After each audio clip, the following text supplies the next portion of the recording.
ದೇವಸ್ಥಾನಕ್ಕೆ ಬಂದ ಭಕ್ತರ ಮೊಬೈಲ್ ಅನ್ನು ಕಿತ್ತುಕೊಂಡಿದೆ ಮಂಗ. ಕೋತಿ ಆಟಕ್ಕೆ ಏನು ಮಾಡೋದಕ್ಕಾಗದೆ ಜನ ಕಂಗಾಲಾಗಿದ್ದಾರೆ. ಬನ್ನೇರಘಟ್ಟ ಚಂಪಕಧಾಮ ಸ್ವಾಮಿ ದೇಗುಲದಲ್ಲಿ ನಡೆದಿರೋ ಘಟನೆ. ದೇವಸ್ಥಾನದ ಎದುರು ಮೊಬೈಲ್ ಬಳಸ್ತಾ ಇದ್ದ ಓರ್ವ ವ್ಯಕ್ತಿ ಕೈಯಲ್ಲಿದ್ದ ಮೊಬೈಲ್ ಅನ್ನು ಕಿತ್ಕೊಂಡು ದೇವಸ್ಥಾನದ ಮೇಲೆ ಹೋಗಿ ಕೂತ್ಕೊಂಡ್ಬಿಟ್ಟಿದೆ ಕೋತಿ. ಮಂಗನ ಕೈಯಿಂದ ಮೊಬೈಲ್ ಅನ್ನು ಹಿಂಪಡೆಯೋದಕ್ಕೆ ವ್ಯಕ್ತಿ ಹರಸಾಹಸ ಪಟ್ಟಿದ್ದಾರೆ. ಬನ್ನೇರಘಟ್ಟ ಸಮೀಪ ಇರುವಂತಹ ಚಂಪಕಧಾಮದಲ್ಲಿ ನಡೆದಿರೋ ಘಟನೆ ಇದು.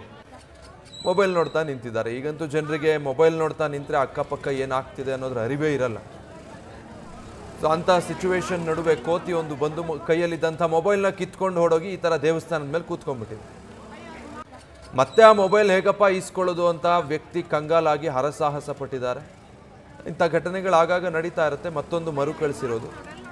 ಹುಷಾರಾಗಿ ಕೋತಿಯಿಂದ ಮೊಬೈಲ್ ಈಸ್ಕೊಂಡ್ರಾ ಅಥವಾ ಇಲ್ವಾ ಗೊತ್ತಾಗಿಲ್ಲ. ಬಟ್ ಆ ಘಟನೆ ವಿಡಿಯೋ ಇಷ್ಟು ಲಭ್ಯ ಆಗಿದೆ. ವ್ಯಕ್ತಿಯೊಬ್ಬರ ಮೊಬೈಲ್ ಕಿತ್ಕೊಂಡಿರೋ ಕೋತಿ ದೇವಸ್ಥಾನದ ಬಿಲ್ಡಿಂಗ್ ಮೇಲೆ ಕೂತು ಆ ಮೊಬೈಲ್ ನೋಡ್ತಾ ಇರುವಂಥ ದೃಶ್ಯ ನೀವು ಗಮನಿಸ್ತಾ ಇರೋದು.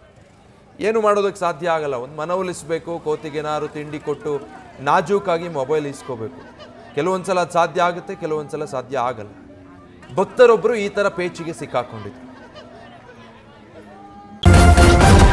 ನ್ಯೂಸ್ ಫಸ್ಟ್ ನಿರ್ಭೀತಿಯಿಂದ ನಿಮ್ಮ ಪರವಾಗಿ.